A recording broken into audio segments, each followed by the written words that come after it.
Amen. Nous allons continuer aujourd'hui. Aujourd'hui, que Dieu vous bénisse. Ce que nous allons faire est à deux niveaux. Ça ne va pas être très long forcément, mais c'est à deux niveaux. Nous allons d'abord faire une synthèse de tout ce qu'on s'est dit.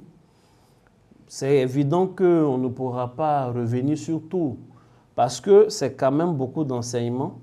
On était là les samedis et les jeudis. Donc, 2 fois dans la semaine, il y a eu des enseignements qui sont sur le même thème, mais qui sont différents. On a évolué. Donc, je vais faire une synthèse générale de tout ce que nous avons vu. On va en deuxième lieu donner des consignes prophétiques pour le mois de juin dans lequel nous allons entrer. Chaque mois, très souvent, je donne un psaume, je donne des directives prophétiques pour bénéficier de la grâce que Dieu a prévue pour nous pour les saisons. Les saisons et les temps sont des choses importantes. Les saisons et les temps sont des choses qu'on ne doit pas manquer.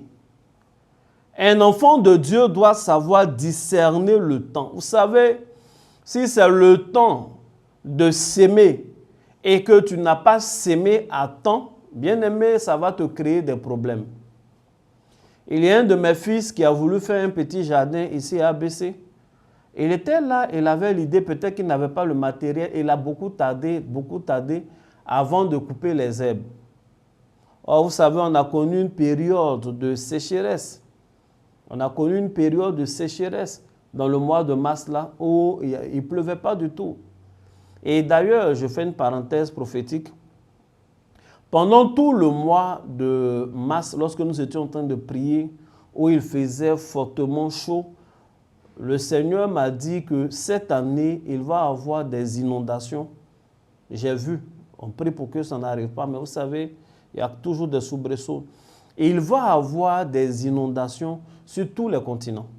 Sur tous les continents de notre planète, il va avoir des inondations. J'étais là, je regardais, je voyais le continent asiatique, j'ai vu la Russie, j'ai vu les États-Unis d'Amérique, j'ai vu du vent et de l'eau. J'ai vu de l'eau dans des villes comme New York, que j'ai pu reconnaître à cause des, comment on appelle, des gratte-ciel assez populaires là-bas. J'ai vu des inondations dans la zone des pays, comment on appelle, arabes. Voyez-vous, cette zone globale générale autour de l'Irak et de l'Iran. Je regardais, je voyais des inondations en Europe. Et il y avait un sentiment dans mon cœur comme d'urgence. Et je priais, Seigneur, aie pitié de ceux-là, prends soin d'eux, que cela n'arrive pas. Et j'entends la voix de l'Esprit qui me dit, mais pourquoi tu as levé les yeux que tu regardes si loin? Regarde à tes pieds. Et quand je regardais à mes pieds, j'ai vu comme de l'eau. Même ici en Afrique, j'ai vu de l'eau en Côte d'Ivoire. J'ai vu de l'eau qui avait rempli des quartiers entiers à Abidjan, autour de, comment on appelle, Bassam. Vous voyez, parce que c'est comme sur une carte que je vois. Toute cette zone-là, je voyais de l'eau et j'entendais des gens qui parlaient, mais habituellement, il n'y a pas d'inondation à l'intérieur. Mais pourquoi cette fois-ci, il y a des inondations jusqu'à l'intérieur du pays? Et il y avait la panique, il y avait beaucoup d'inondations. Je me suis levé de cette vision, j'ai commencé à prier pour ma nation en tant que patriote et pour les autres pays. Que Dieu prenne soin de chacun d'entre nous. Il faut dire Amen. Il ferme la parenthèse prophétique. Qu'est-ce que je disais et puis je suis arrivé sur ça? Mon fils, il n'a pas coupé les herbes tôt. Il a nettoyé rapidement et dit, normalement quand ça sèche, il va commencer, il va brûler et puis après il va planter. Le problème, c'est que le jour où ils ont désherbé, à partir du lendemain, il pleuvait. Donc pendant qu'il attend que ça sèche, il pleut. Donc finalement, les herbes là sont en train de repousser. Il y a eu 2 ou 3 jours où il ne pleuvait pas, c'est devenu un peu sec et il y a mis le feu. Mais quand tu vois comment pour lui a brûlé et le vieux qui avait coupé à temps, les deux n'ont pas brûlé de la même façon. Pour lui, ça a brûlé dans des endroits, il y a des endroits où il y avait les feuilles encore vertes. Donc son champ, là, finalement, il n'a pas pu faire. Peut-être qu'il a d'autres plans pour faire. Il faut dire Amen. Le temps est très important. Si tu ne sais pas discerner le temps, tu ne sais pas ce qu'il faut faire à un tel temps, c'est compliqué de réussir la vie. Donc, les consignes que je donne chaque début de mois, bien aimé, il s'agit de savoir ce qu'il faut faire pour cette saison. J'ai lu la Bible et Jésus a pleuré un certain nombre de fois. Mais il y a 2 fois où Jésus a pleuré et qui sont vraiment marquants. Jésus a pleuré lorsque Lazare est mort et qu'il est arrivé dans la ville où Lazare était, à Béthanie. Il était parti pour faire le miracle, mais il a vu comment Marthe était triste et plus tard encore plus lorsqu'il a vu Marie pleurer et les Juifs qui étaient autour qui pleuraient. La Bible dit Jésus pleura. Jésus a pleuré à cause de la douleur des gens qui lui étaient proches, à cause de la mort également de son ami Lazare. Donc Jésus a pleuré à cause de la douleur de leur cœur. Et la deuxième fois, frappant, marquante, où j'ai vu Jésus pleurer, Jésus a pleuré à cause du temps. La Bible dit, il était sur la montagne, il regarde Jérusalem, il dit, oh Jérusalem, si tu avais reconnu le temps de ta visitation. Il pleurait parce que Jérusalem n'a pas reconnu le temps. Jérusalem n'a pas su que c'était le moment du salut. C'était l'heure messianique. Si seulement tu avais reconnu, mais Jérusalem, tu as tué les prophètes. Tu n'as pas reconnu le temps de ta visitation. Donc Jésus pleure pour l'amitié et pour l'émotion de ses proches, mais il pleure aussi pour le temps. Le temps est l'allié indispensable pour le succès d'un homme. Un homme qui veut réussir sa destinée, une femme qui veut réussir sa destinée doit savoir composer avec le temps, doit savoir utiliser le temps sur le plan technique, sur le plan de tous les jours, la vie de tous les jours, mais également sur le plan mystique. Il faut savoir ce qu'on fait à telle ou telle période, c'est important. Et comme tout le monde ne sait pas, c'est pourquoi il faut avoir un père spirituel, il faut avoir un homme de Dieu, quelqu'un qui s'y connaît en ces choses-là et qui te les donne. En tout cas, je vais te donner ce qu'il faut faire dans le mois de juin. Tu as dit Amen. Amen. Avant tout, nous allons faire une synthèse rapide. Au cours de ce mois de mai, j'ai donné des consignes, je vous ai dit de privilégier le vert et le blanc dans le port de nos vêtements. Et on a prié avec le psaume 178. Non, ça n'arrive pas à 178, c'est le psaume de la Bible. Le psaume 128. Je vous ai dit d'insister avec le verset 2 et que c'était important. J'ai même donné un secret pour les choses guérir des maladies spirituelles de la main sèche, main percée. Et ça fait énormément de bien. J'ai beaucoup de retours des gens qui prient avec nous, des gens qui ont vu la vidéo sur Internet, qui ont pratiqué aujourd'hui. Un monsieur m'a écrit des États-Unis pour me demander un code, un nom, quelque chose. Il veut faire une offrande par rapport au secret là, parce qu'il a appliqué. Il me dit, attends, je vais voir. Il me dit que ça fait longtemps qu'on lui fait des promesses. C'est-à-dire, c'est un professionnel, il travaille dans le bâtiment. On lui fait des promesses de, comment on appelle, de contrat. Mais c'est jamais allé à terme. C'est-à-dire, il compétit, on trouve qu'il est bon. À un moment donné, il a commencé à penser au racisme, mais il a commencé à réaliser que c'était un problème quand il a vu qu'on donnait des contrats à d'autres Noirs. À des gens qui viennent d'Haïti, à des Noirs, à des Africains, comme lui. Donc, il a commencé à comprendre qu'il avait un problème, que lui, sa main ne peut pas toucher le bonheur. En plus, le peu qu'il gagne, chaque fois qu'il travaille, ça finit toujours par des problèmes et il n'arrive pas à économiser, il n'arrive pas à envoyer l'argent en Afrique, il est ivoirien d'origine. Et il a vu la vidéo sur Internet, il a pratiqué, il ne m'a pas appelé, il ne m'a pas écrit, il n'a rien fait. Mais là, il vient d'avoir un contrat Il a commencé à exécuter, mais il avait peur. Il s'est dit, forcément, il va avoir quelque chose pour venir gâter. Maintenant, il a reçu ses premiers chèques.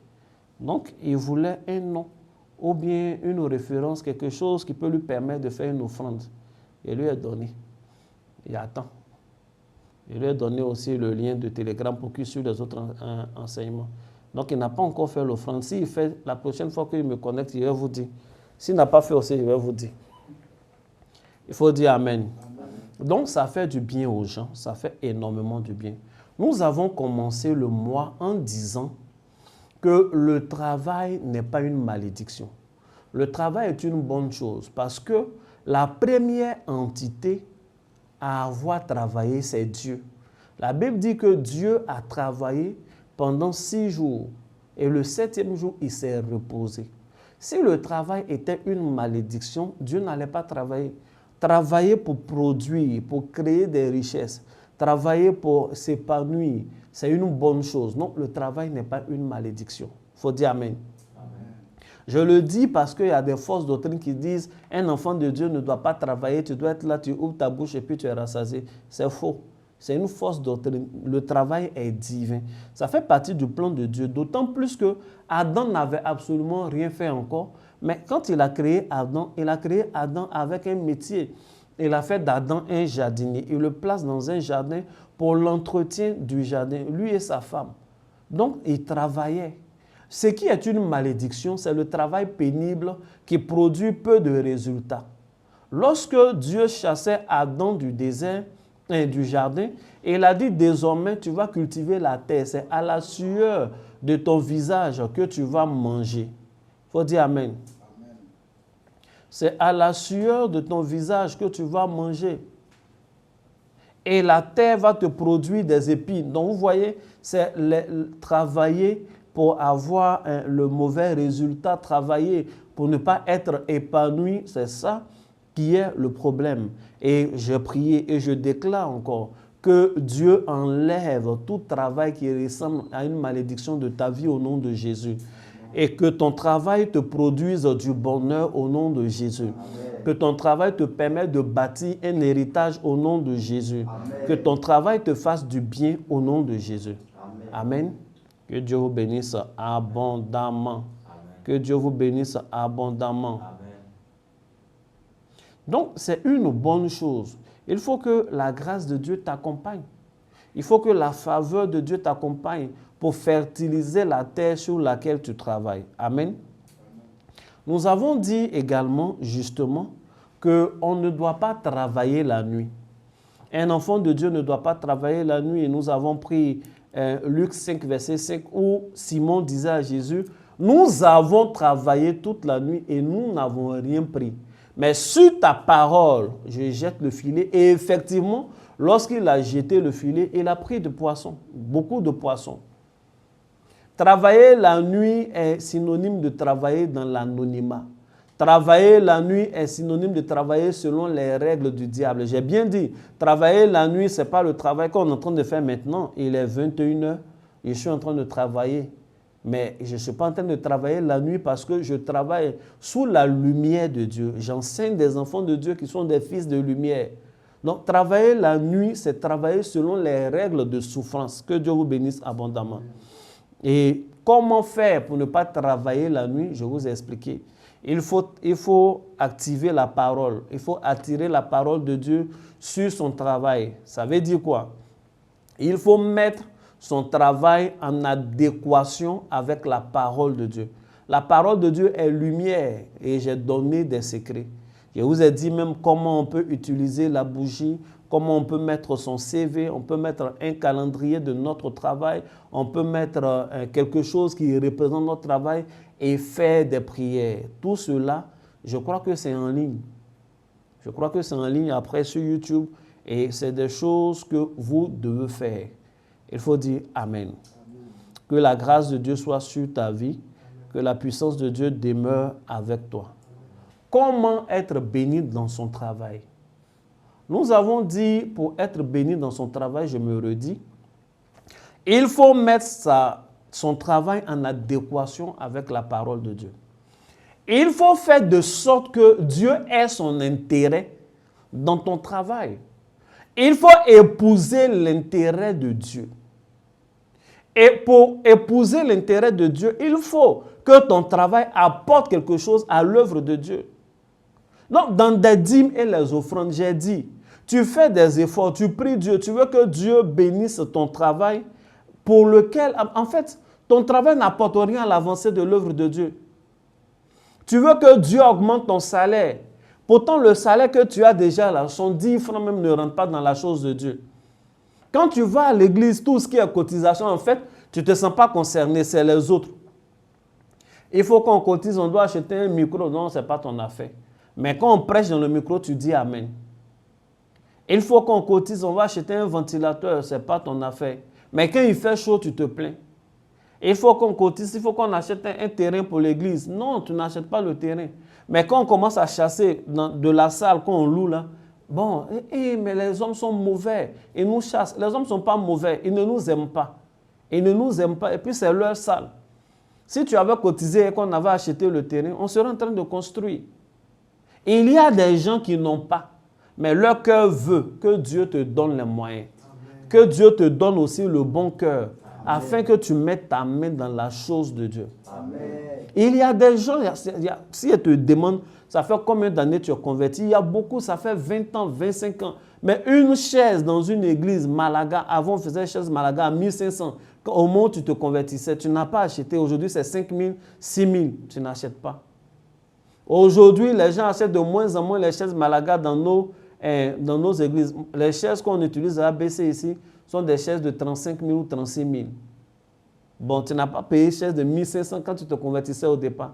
Mais tu peux payer 35 000 aujourd'hui ou 36 000. Amen. Donc, c'est des choses comme ça. Il faut te sentir concerné par la chose de Dieu. Parce que, quoi qu'il en soit, on veut laisser les héritages ici. Mais l'avantage d'investir son argent dans la chose de Dieu est double.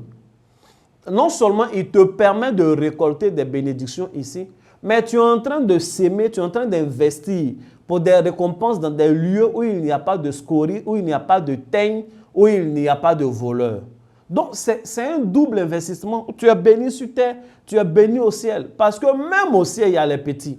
La Bible nous dit, dans le livre d'Apocalypse, Jean dit, j'ai vu les morts, les grands et les petits. Au ciel, là, il y a mort qui est grand et il y a mort qui est petit. Donc, tu peux être sauvé et puis tu es petit. Quand il dit, j'ai vu les morts, les grands et les petits, il ne s'agit pas des gens qui sont morts quand ils étaient enfants. Parce que quand on meurt pendant qu'on est enfant, ce n'est pas le corps de l'enfant là qui est là-bas. C'est l'esprit qui est en lui. Donc, on peut avoir un corps enfant, on a vécu 5 ans, 6 ans seulement, mais un esprit est accompli. Un esprit est accompli.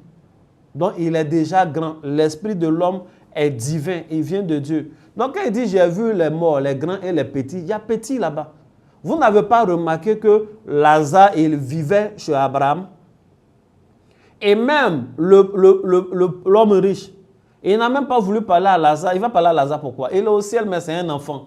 Il est au ciel, mais il vit chez Abraham. Donc, il ne lui parle pas, il ne dit pas, ah Lazare, envoie-moi de l'eau. Il parle à Abraham. Abraham, envoie ton petit là, il va m'envoyer de l'eau. Mon cher, vaut mieux être grand sur terre et être grand au ciel. Le Dieu qui nous a créés, il est le Tout-Puissant. Il n'est pas contre l'élévation. Donc, investis ton argent dans la chose de Dieu. Investis ton temps dans la chose de Dieu. Il faut que ton travail, là, ça serve Dieu aussi. Il dit, tu serviras l'Éternel, ton Dieu. Tu l'aimeras de tout ton cœur et de toute ta force. Aimer Dieu de toute sa force, ce n'est pas se concentrer pour s'asseoir à l'église.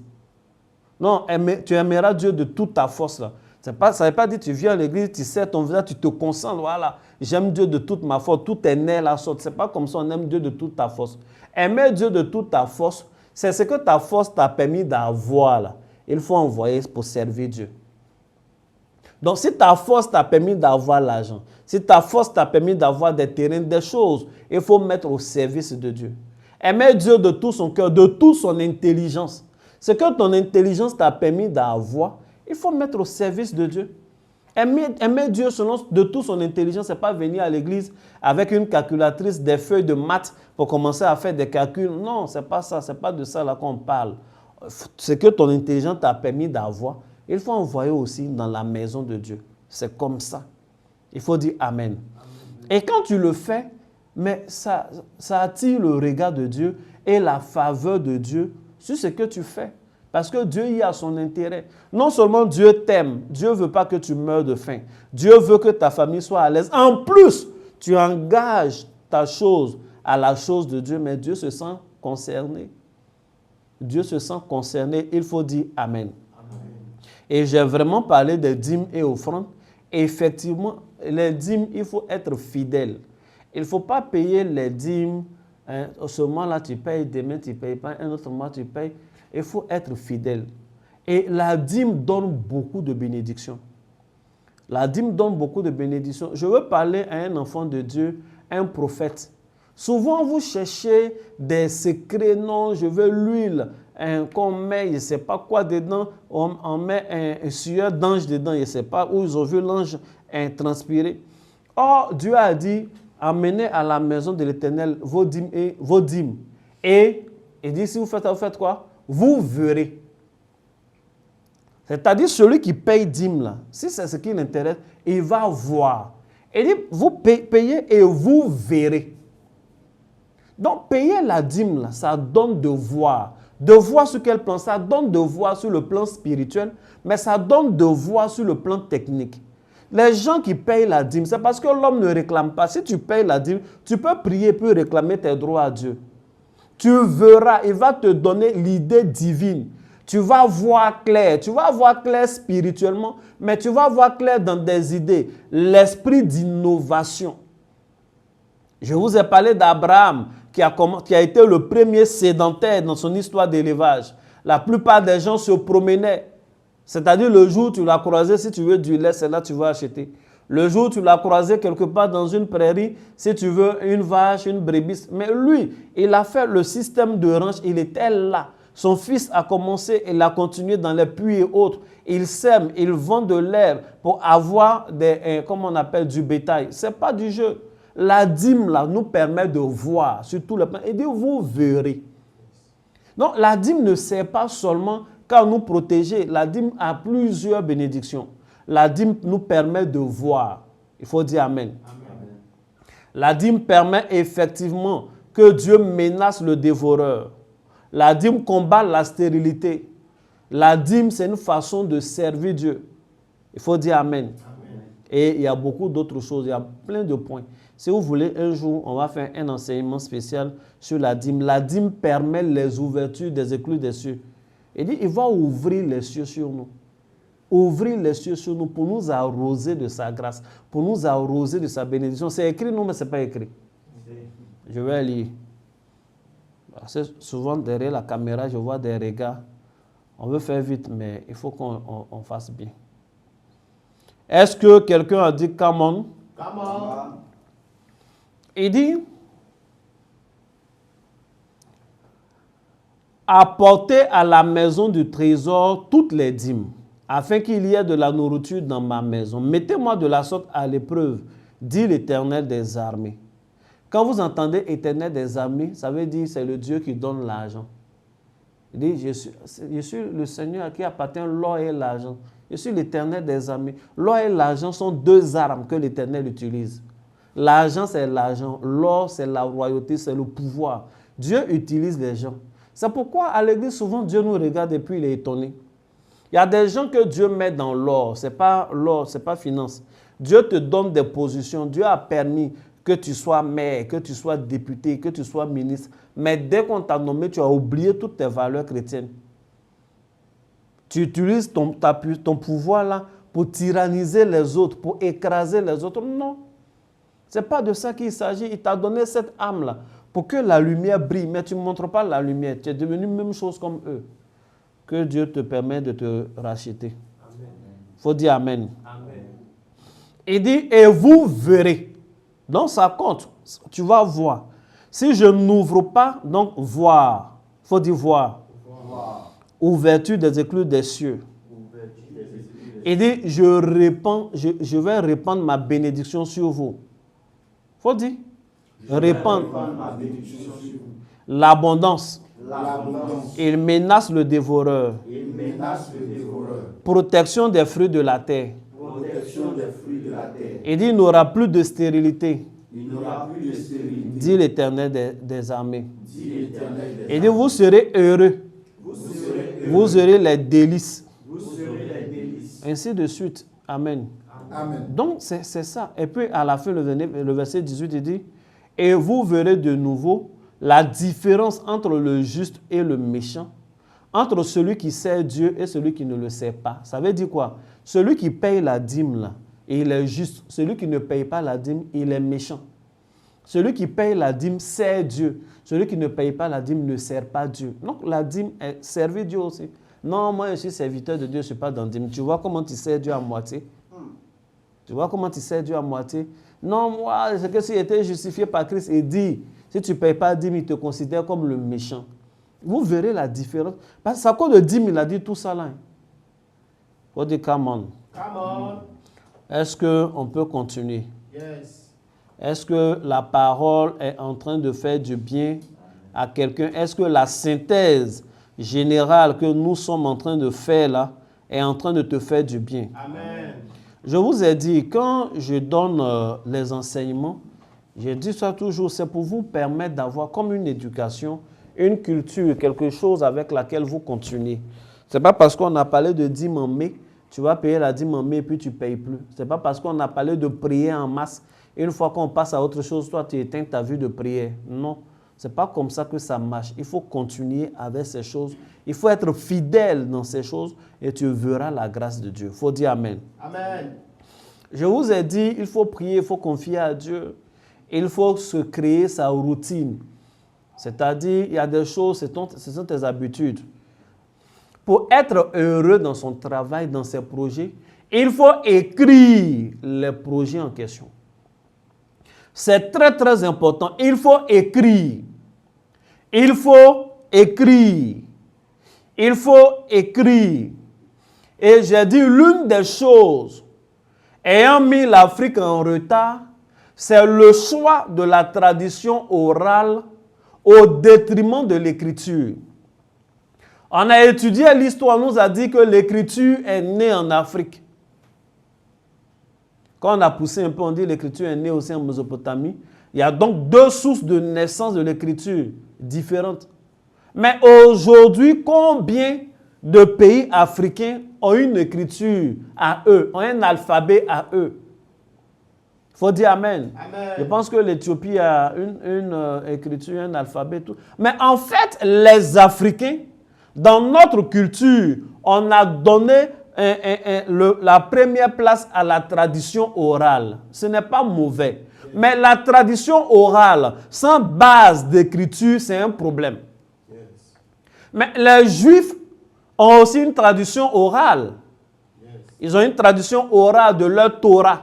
Mais la Torah existe d'abord et ensuite la tradition orale explicative accompagne. Les secrets accompagnent, mais il y a une base.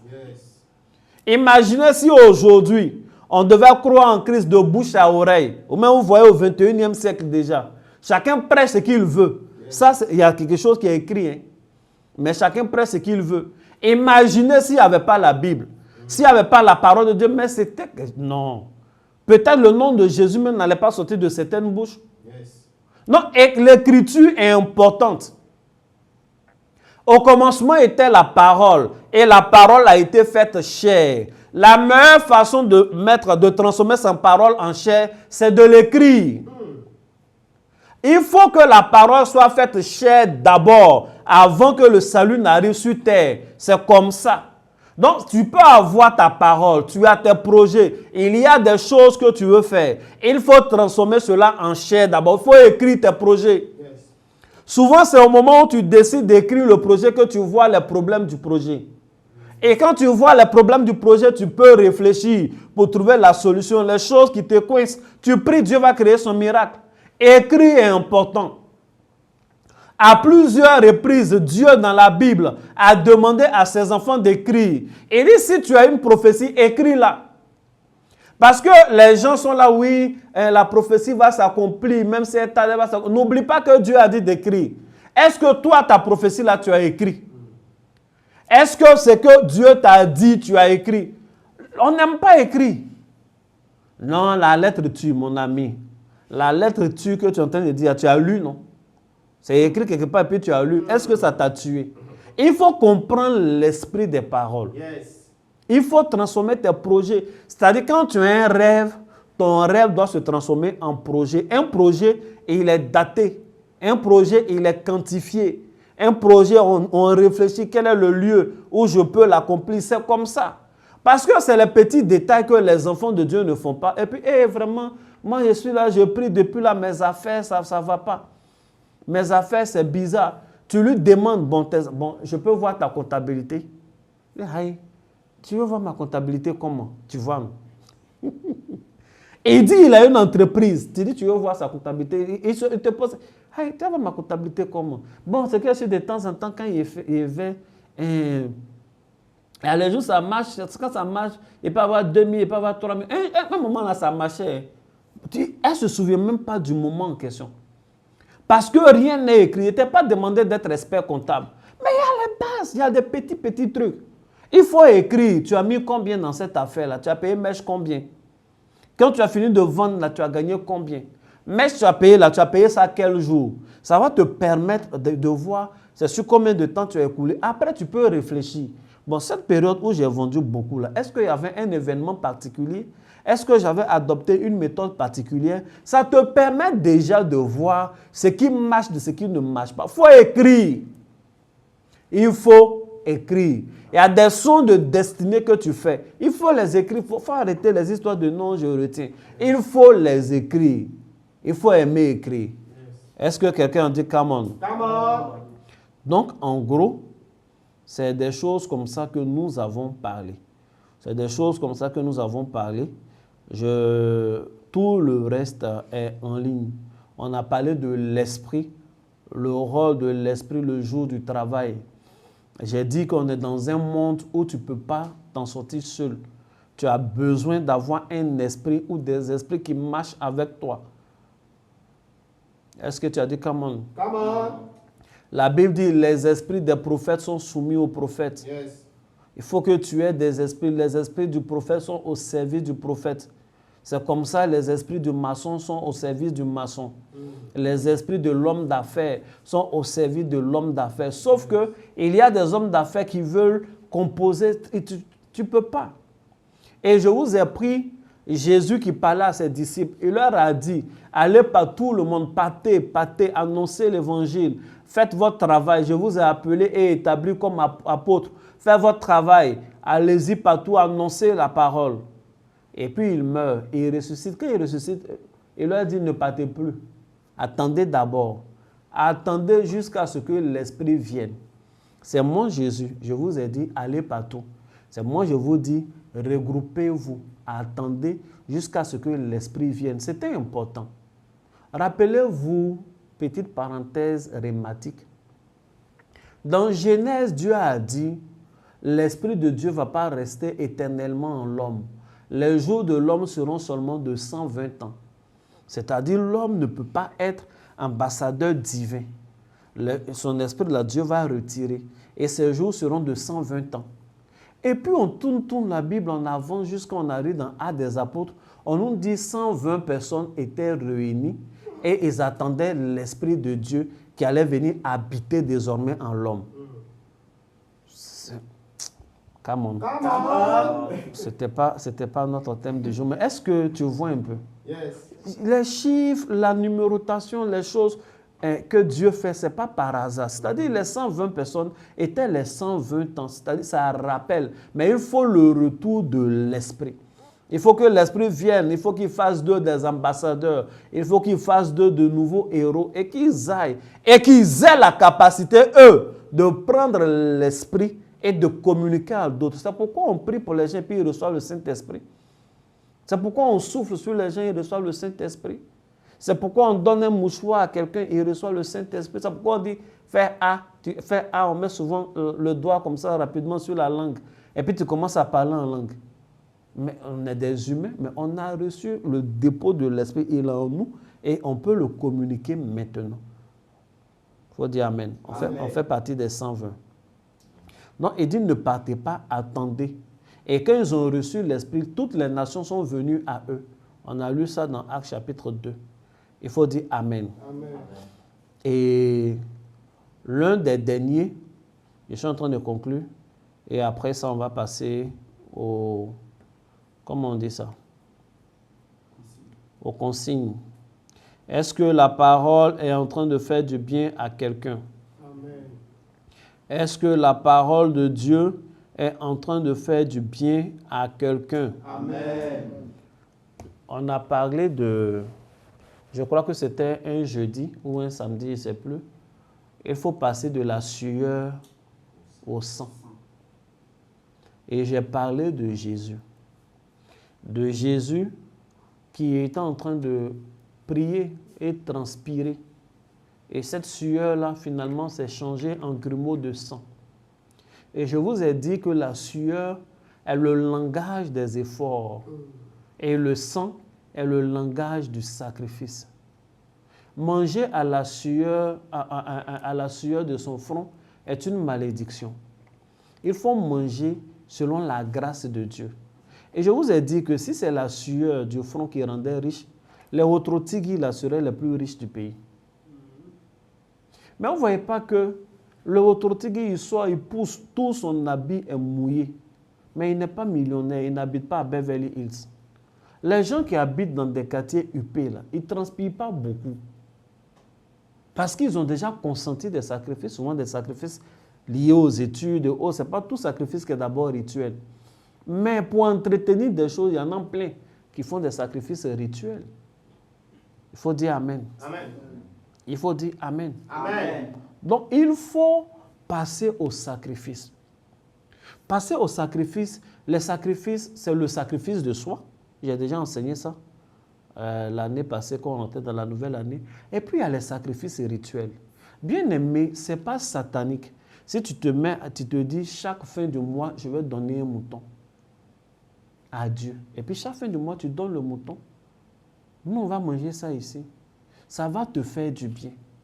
Ça ne fait rien si tu dis, chaque fin du mois, je veux organiser un agapé. Ou chaque 3 mois, je donne une bête. Bien aimé, c'est des choses comme ça, là, qui enrichissent. Ce n'est pas les génies qui sont forts.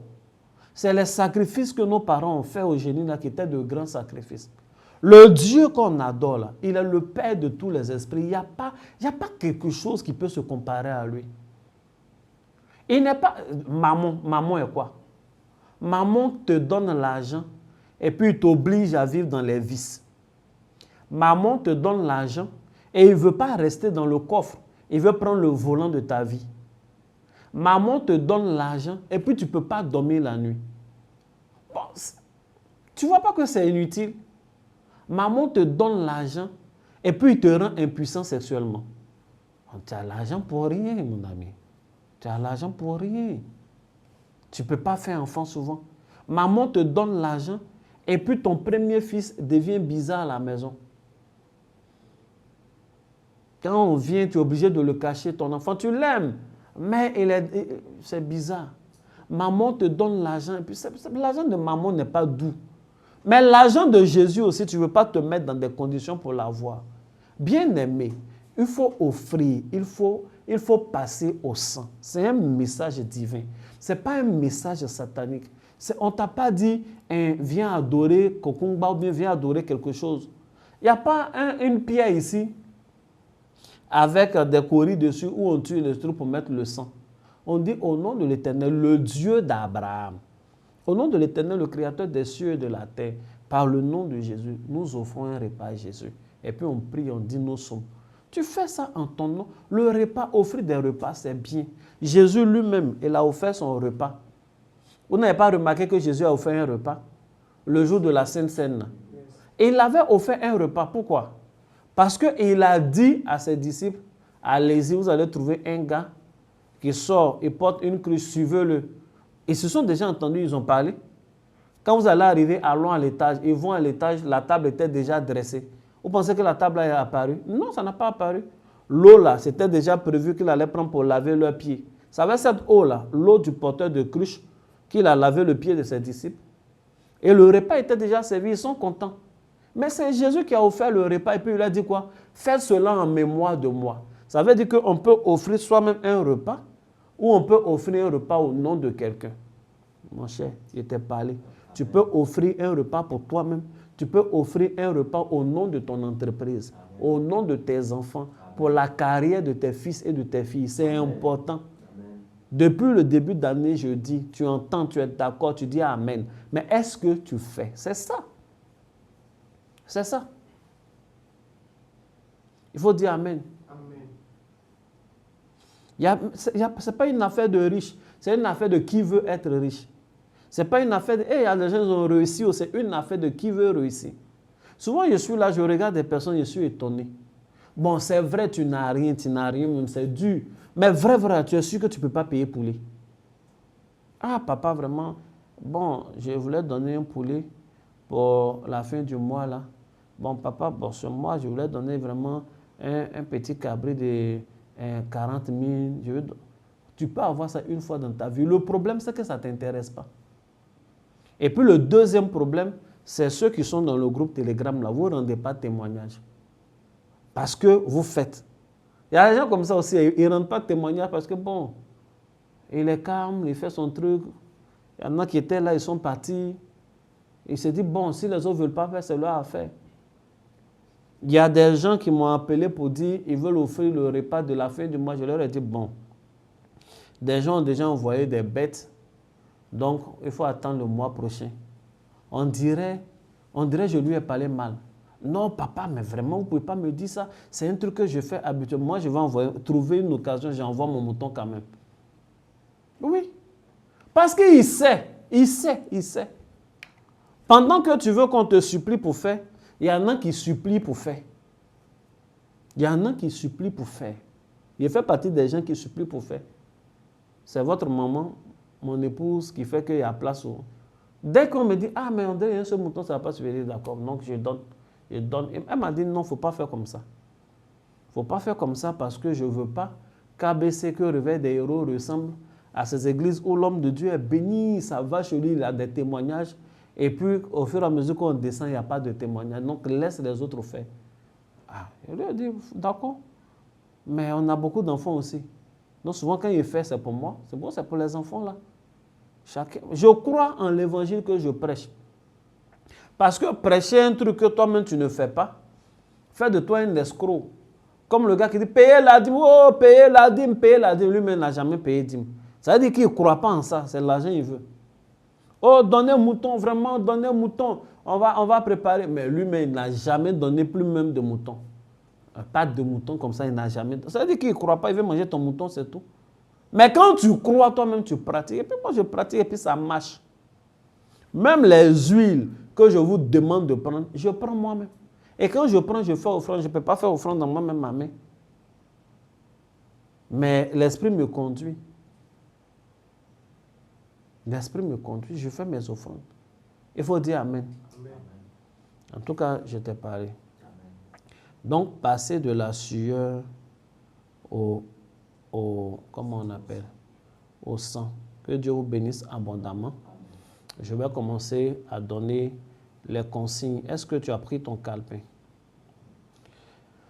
Avant de donner les consignes, je veux prier pour toi. Je veux prier pour quelqu'un qui est courageux.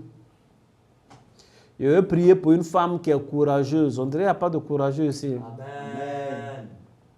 Quelqu'un qui est courageux, quelqu'un qui est déterminé, quelqu'un qui ne vit pas sa vie en fonction des humeurs des autres.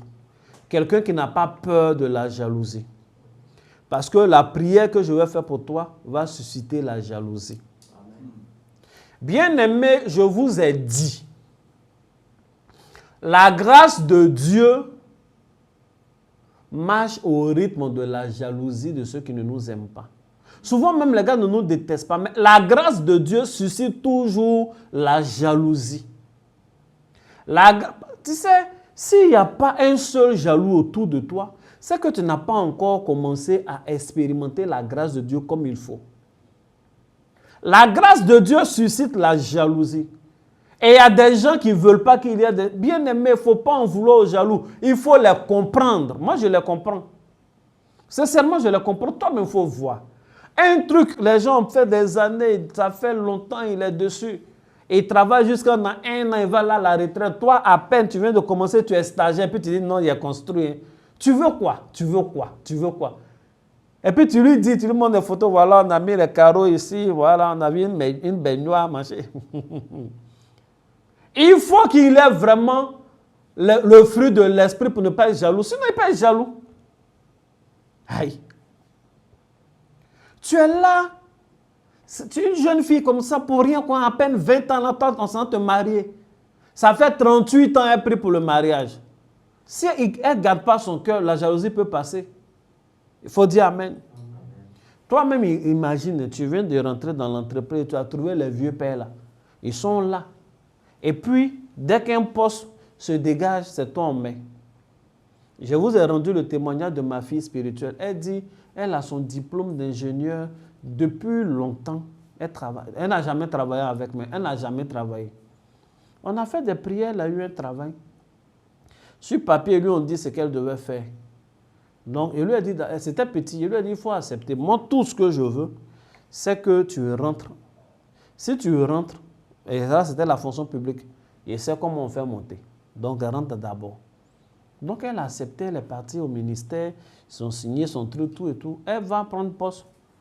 Et puis, elle trouve la grande patronne là-bas qui dit, ah, bonne arrivée, c'est vous qui allez faire le travail là, oui, d'accord. Il faut qu'on prenne une deuxième personne parce que le chef de service est parti. Il me faut quelqu'un qui a au moins un diplôme d'ingénieur en informatique. Ah, mais elle est ingénieure informaticienne. Elle dit, ah bon? Oui, d'accord. Donc, vous pouvez faire le travail. Elle lui explique rapidement le travail. C'est quelque chose qu'elle peut faire facilement. Vous savez ce qu'ils ont fait? Ils l'ont nommé chef de service. Le problème, c'est quoi? C'est que le chef de service, il avait un adjoint. Donc, la semaine où ils ont affecté le chef de service ailleurs, le poste est vacant. Donc, il est là, il s'attend à ce qu'il ait cet emploi-là. Il vient au travail à l'heure. Et puis, on dit, il y a une nouvelle qui va venir, qui va travailler avec vous. La nouvelle, là, vient, on dit, c'est elle qui sera chef. Ah, tchè. Et puis après, il dit, non, mais je ne comprends pas mon agent. Quand il lui parle, souvent, il boude. Mais tu ne comprends pas quoi? C'est normal qu'il boude. C'est à toi de gérer ça, c'est normal. Il ne faut pas lui en vouloir. Il y a des grâces de Dieu là, ça rend jaloux. La Bible dit, ils ont déposé l'âge chez Obed-Édom. Et au bout de 3 mois, Obed-Édom est devenu un homme riche et puissant. Ils sont venus dire à David que l'âge que tu as déposé chez Obed-Édom là, c'est en train de le rendre riche. Obed-Édom est en train de devenir riche. Obed-Édom, il a dit, ah bon, allez me chercher, il faut que j'aille chercher. Le roi même dit, ah, ça rend riche. Or, quand il partait déposer là-bas, ça tuait. Si une caisse en bois est capable de rendre un homme riche en 3 mois, à combien plus forte raison le Saint-Esprit est capable de te rendre puissant. Je déclare que l'onction de Dieu soit sur ta vie. Je déclare qu'il y ait un changement radical et rapide de ta vie et de ta situation au nom de Jésus.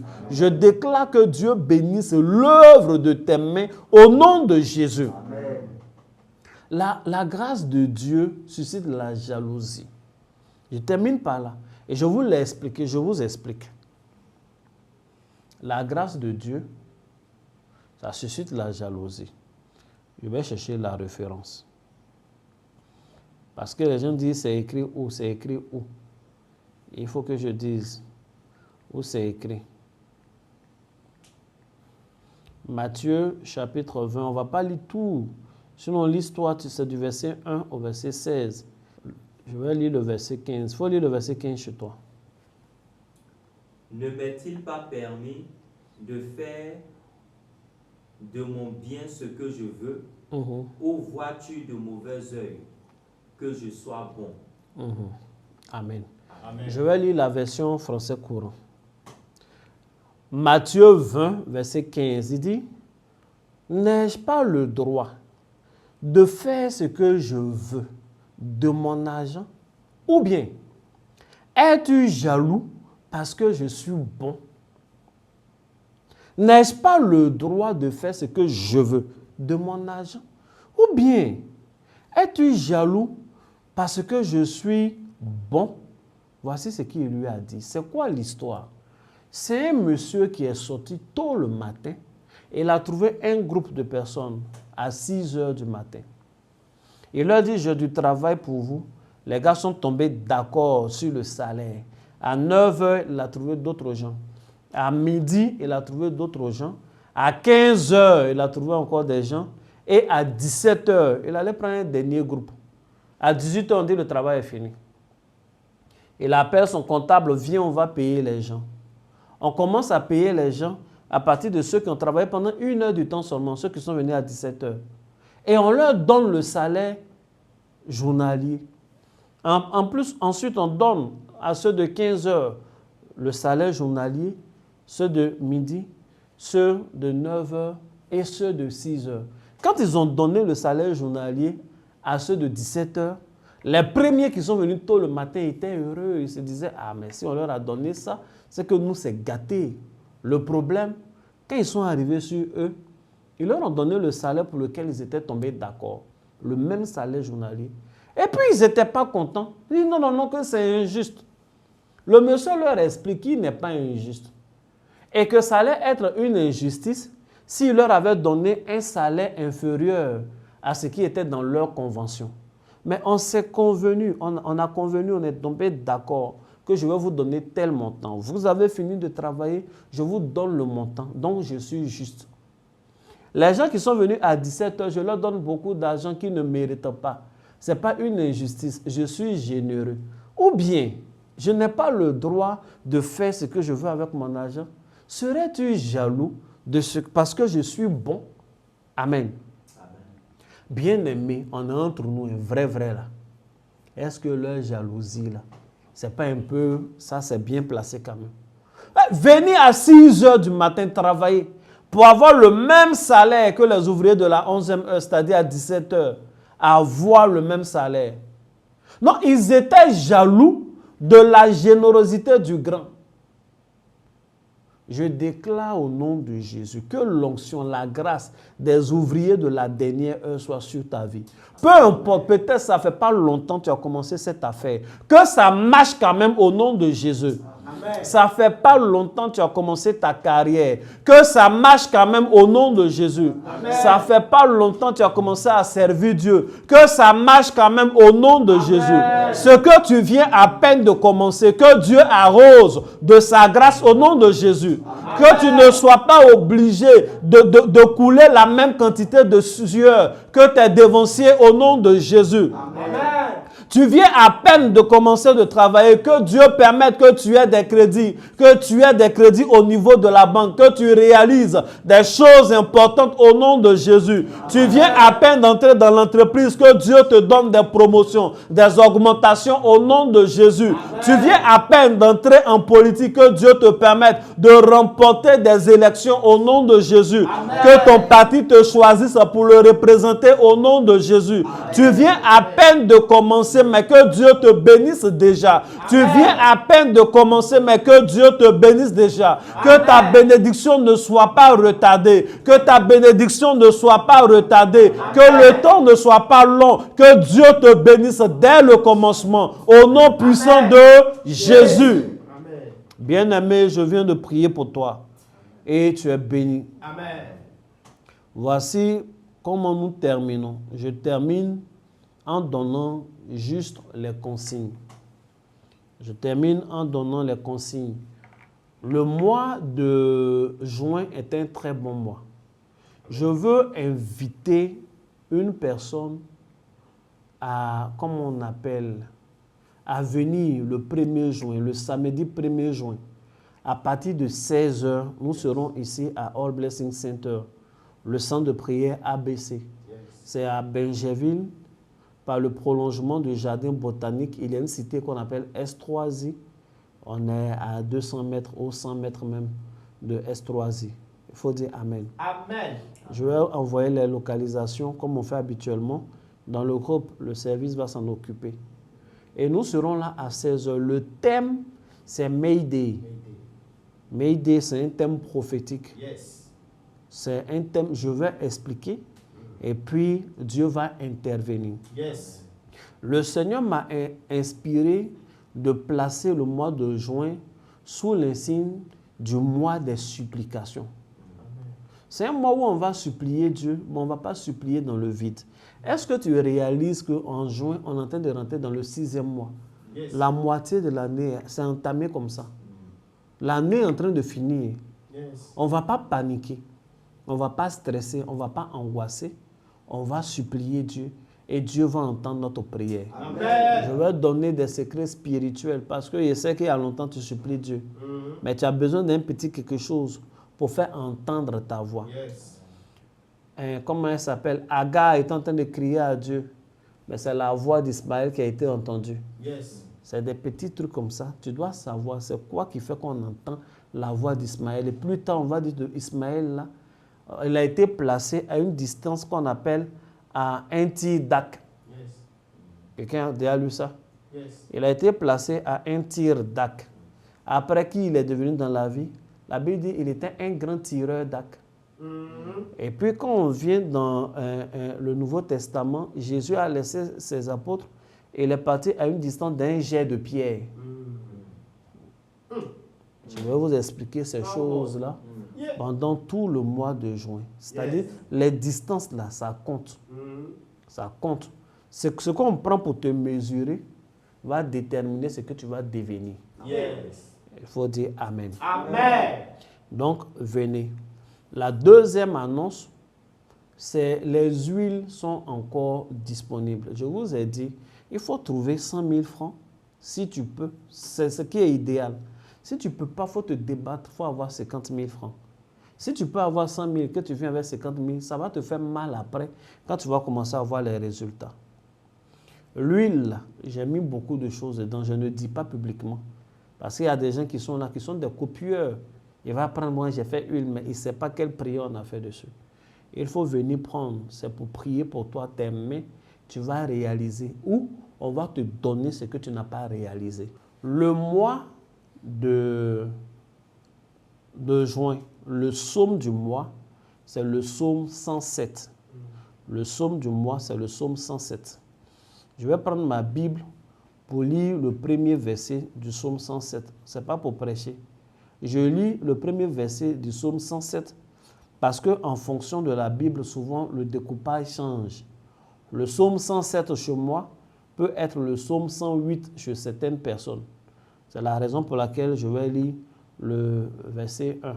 Le verset 1, ça commence par « Louez l'Éternel car il est bon, car sa miséricorde dure à toujours ». C'est un psaume qu'on a déjà lu.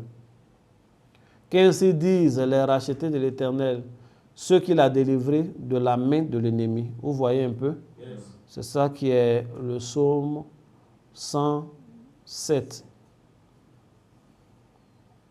Tu as dit Amen? Amen. Psaume 107.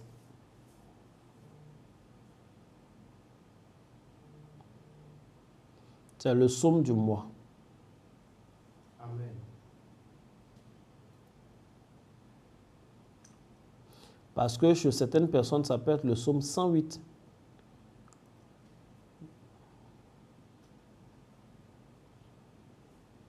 Amen. Tu as écrit? Yes. C'est la première consigne. La deuxième consigne, c'est la couleur principale, la couleur que vous devez privilégier pendant tout ce mois de juin, c'est la couleur bleue. La couleur bleue, le bleu du ciel et même toutes ces variantes. Il faut privilégier la couleur bleue. C'est ça qui est la couleur du mois. Je vais vous expliquer ça pendant tous ces jours que nous faisons. Amen. Pendant tout ce mois de juin, nous allons continuer nos enseignements que nous faisons tous les jeudis.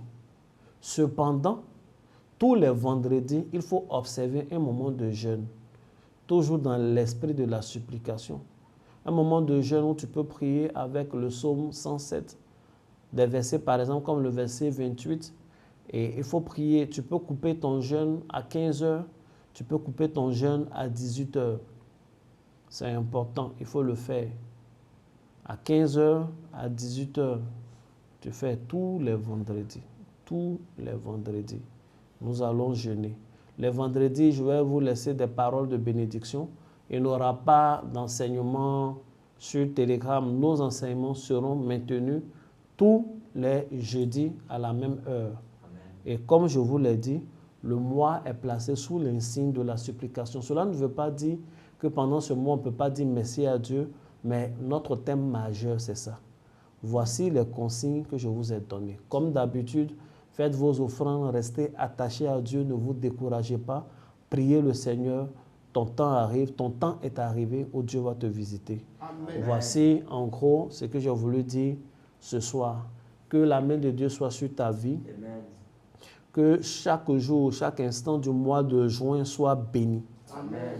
Que Dieu te protège de tout piège de l'ennemi. Amen. Que Dieu te garde, que Dieu garde tes enfants. Amen. Que tous ceux qui sont en période d'examen, que la main de Dieu soit sur votre vie. Amen. Que vos examens se passent correctement. Amen. Que les résultats soient positifs. Amen. Qu'au jour de la proclamation, qu'il y ait des cris de joie chez toi au nom de Jésus. Amen. Que tous ceux qui cherchent un emploi obtiennent un emploi au nom de Jésus. Amen. Que tous ceux qui prient pour le mariage, pour la guérison, que cela s'opère au nom de Jésus. Amen. Que Dieu te garde, que Dieu te bénisse au nom puissant de Jésus. Amen. Amen. Bien-aimé, que Dieu te bénisse, Amen. que sa main soit sur toi. Je pense que nous avons fini notre moment et à très bientôt. Shalom.